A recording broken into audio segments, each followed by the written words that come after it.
Hi everyone, Sasha here from LongPlayVinyl. This is a long due video. I've been wanting to do it for a while, but we all get sidetracked. So I wanted to join in on that 2018 vinyl tag, and I wanted to present the vinyl community with my list of 20 different records. Actually 20 questions, they're not all about records, but 20 questions. So let's get right into it. I have my phone right in front of me with all those questions, so I'll be looking at the phone from time to time, and I'll be showing you the records. If I have them, I'll be showing them to you.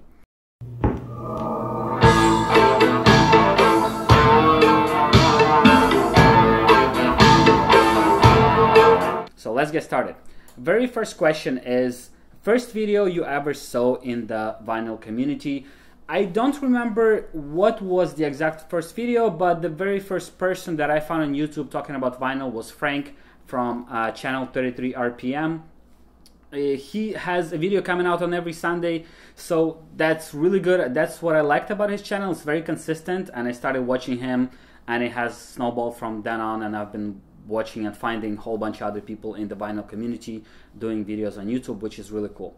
Alright, so the second question is favorite record that you discovered via vinyl community video.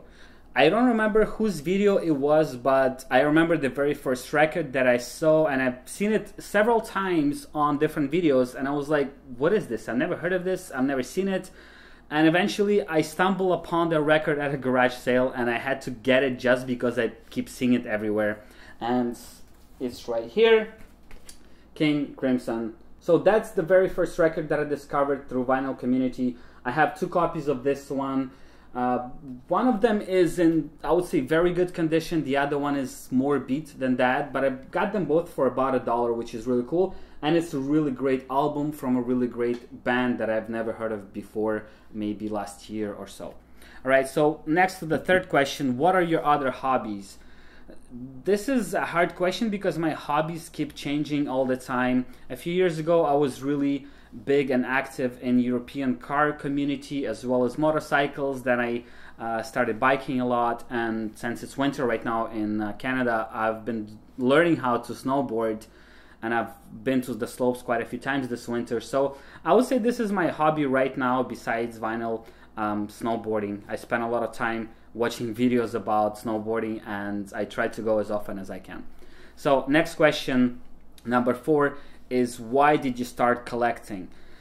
That's a hard question, and I think everyone has a different answer, but for many of us, I would believe this has something to do with being nostalgic. I remember when I was a little kid, I would go to my father's house attic, and I would just listen to records because they had boxes of old records lying around.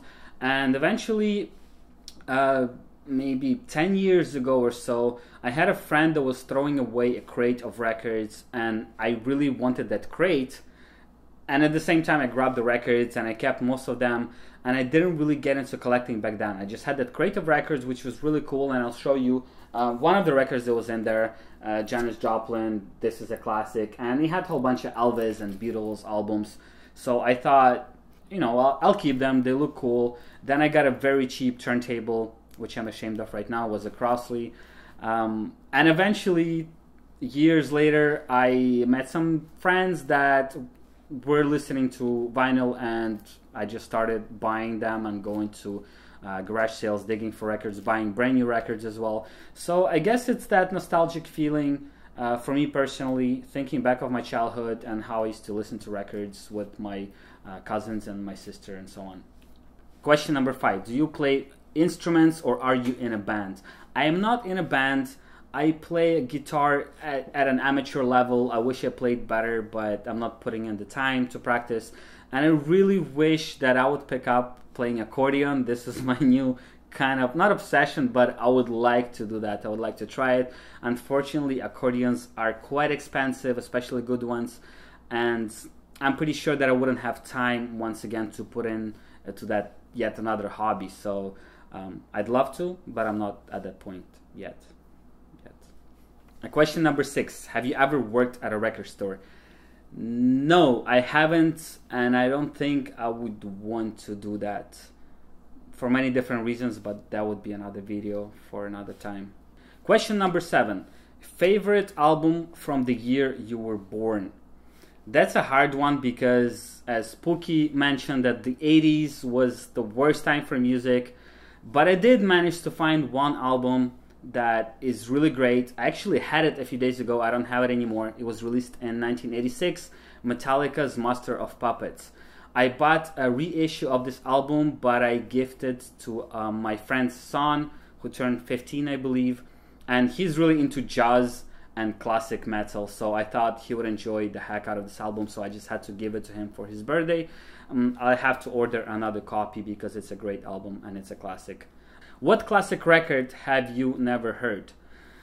I know many of you will kill me for this, especially Pookie, because he's a pretty big fan of Rolling Stones, and I've never heard a single album of Rolling Stones entirely. You know, we've all heard some songs on the radio and pretty much everywhere because it's such a huge and popular band, or at least used to be so popular. It still is now. But I've never heard a single album like entirely.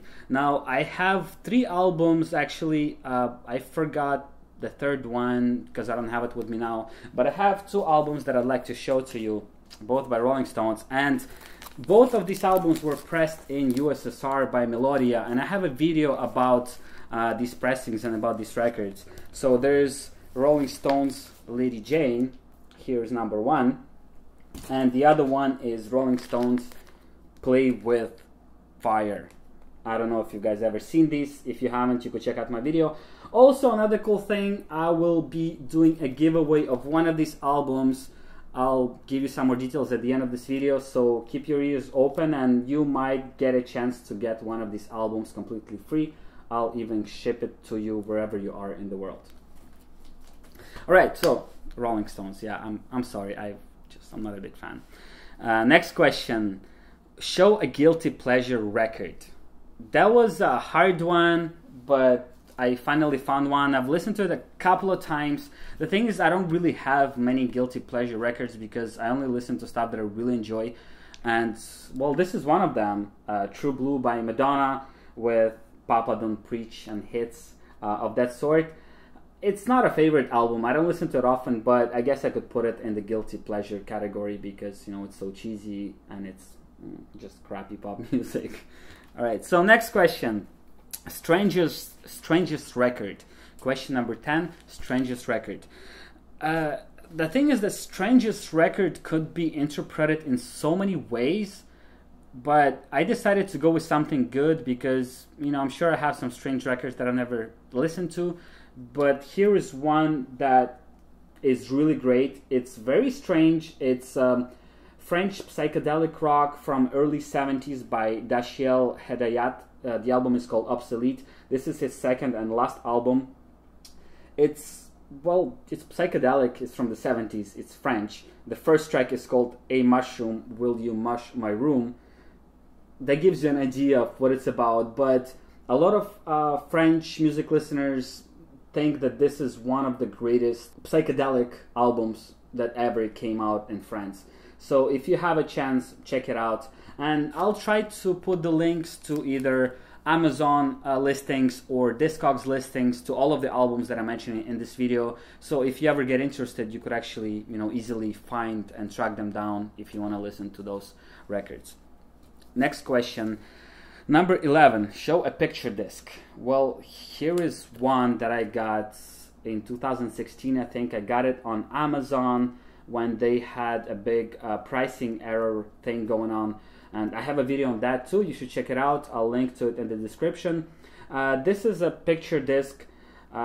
This is called No Mercy, Widespread Bloodshed. I'm not sure. Well, I wasn't sure what it was. I got it because guys from Suicidal Tendencies play on it and some other artists. And it was, I think it was $4 or so. So I thought, well, why not get that? It looks pretty cool. But I'm not a big fan of picture discs. For obvious reasons. I think most of you in the vinyl community don't have many picture discs. So that's pretty much the only... No, that's not true. That's the second one. Another one I have is an old Elvis album that's also a picture disc, and it's basically a big face of Elvis on the record. I don't really listen to that record either.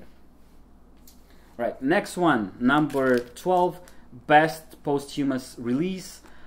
It took me a long time to figure that out because I don't really pay that much attention to which albums were released after an artist has passed away, but I figured that one out, and it was actually pretty obvious. This is one of my favorite albums, Unplugged in New York by Nirvana.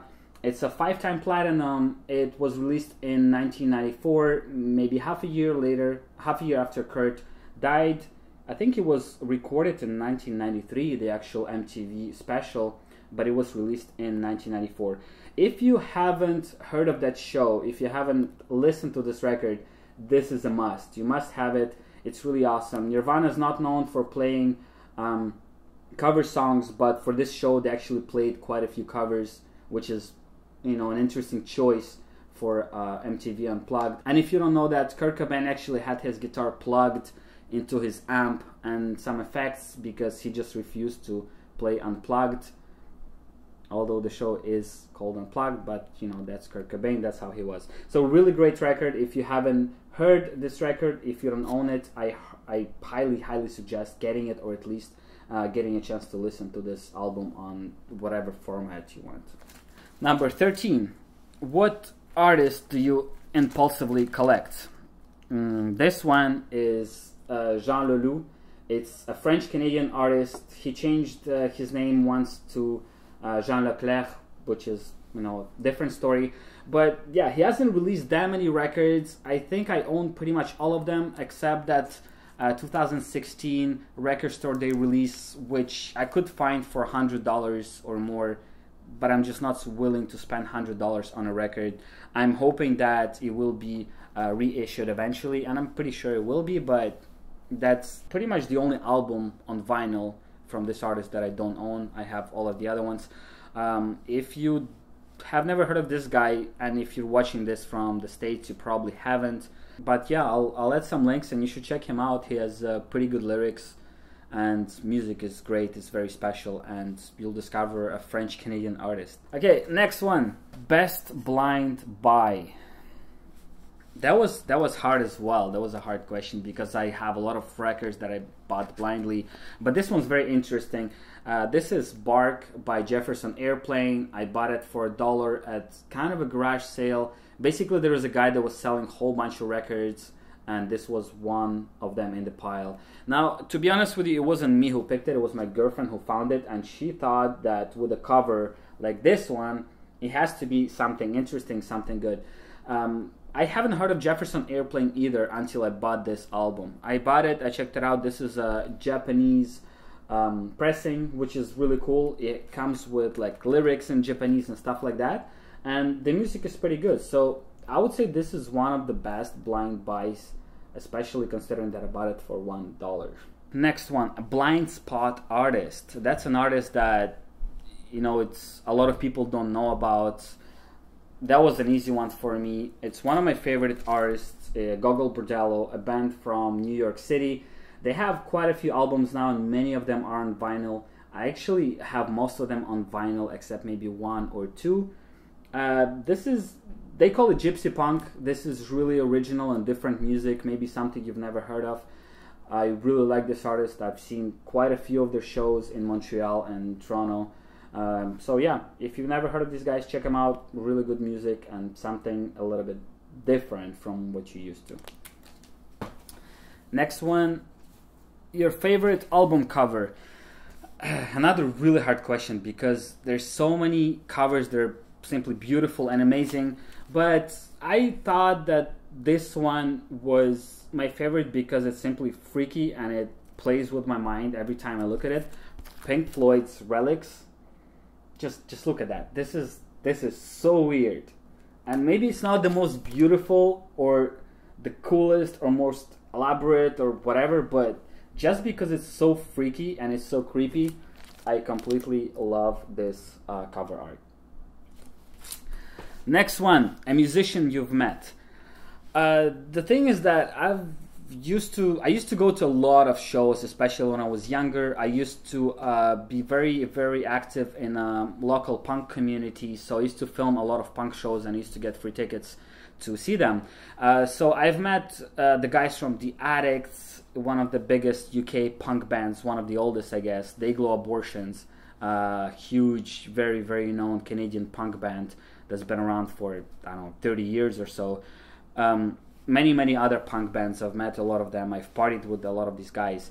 But one of the latest ones that I've met, that I'd like to tell you about, his name is Kaplan. He's Canadian as well, and I got his record at his show. Really good record. This is Canadian folk music. That's how he describes it. The guy has amazing energy, really good music. You should check it out. Of course, I got it signed by him when I got the record. So that was one of the latest musicians that I've actually met, and every time I meet them at shows. This is, well, one of the reasons you go to the shows, to meet other fans and to meet the musicians as well, if possible. Question number 18, show a record with sentimental value. This was an easy one as well.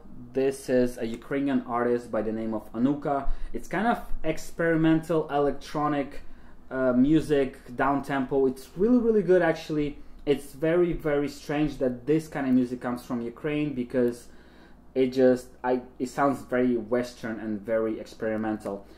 This specific record is very sentimental to me because I couldn't get it shipped anywhere. You had to be in Ukraine and get it shipped in Ukraine because they didn't sell it in the stores. This is a limited edition. I think they came out with 233 copies or so. But I had a friend who was visiting Ukraine at the time when this record came out. So I got in touch with the shop, or with the guys that were selling this record, and I persuaded them to meet my friend and actually sell it to him, give it to him face to face. So he got that record, then he flew back with it to Canada. I got it. Then a few months later, this band, Anuka, she came to play in Ottawa in Canada, and I couldn't make the show because I wasn't in the country on that date. So I had a friend who took this record, went to see the band, and actually got it signed in the back. You can't really see it because it's black on black, but this record is now signed to me. So all these people that were involved in the fact of, well, me getting this record, that's what makes it very sentimental to me. And once again, I'll put up links to this artist. This is really interesting music, and you should check it out. This is new, this is different, and this is original. Question number 19. Your favorite album no one else seems to know about. This one was also easy. This is Lemon Bucket Orchestra, and the album is called If I Had the Strength. This is the very first vinyl release from this band. This is a band from Toronto, and they're playing a mix of gypsy, Balkan, klezmer, party music. It's really cool. This is the kind of music that I'm actually into right now and have been for quite a few years. So this is the very first record they released. I bought it at their show as well when they came to Montreal with their Canadian tour to celebrate this release. I got it signed on the back by every single member of the band, which was quite hard to do, but possible. So if you have never heard of Lemon Bucket Orchestra, you should check them out as well. Really different and cool music, party music. So yeah, that's it. Last but not least, favorite album out of a genre that you know well. This was also quite easy for me because I recently got a record, and this was from my girlfriend as well. She went to a Rough Trade in New York City, and they were giving out some free records actually, and this was one of them. The album is called Shine, and this is by Cilantro Boombox. This is kind of Latin jazz party funky music that I'm really not familiar with, but I listened to this album at least 5 or maybe 6 times in the past few months, maybe even more than that. I find the music really good, really moving, and well, really funky. So Cilantro Boombox with Shine. This is my very last question answered on this vinyl tag for Vinyl Community 2018. So going back to that contest that I mentioned at the beginning of this video, if you want to win one of these 2 records, you have a chance of winning them by simply looking up at the link in the description of this video. I'll put up a link to the contest, and you might be one of the lucky people to get one of these records. So yeah, check out the description, check out the link, and sign up for the contest.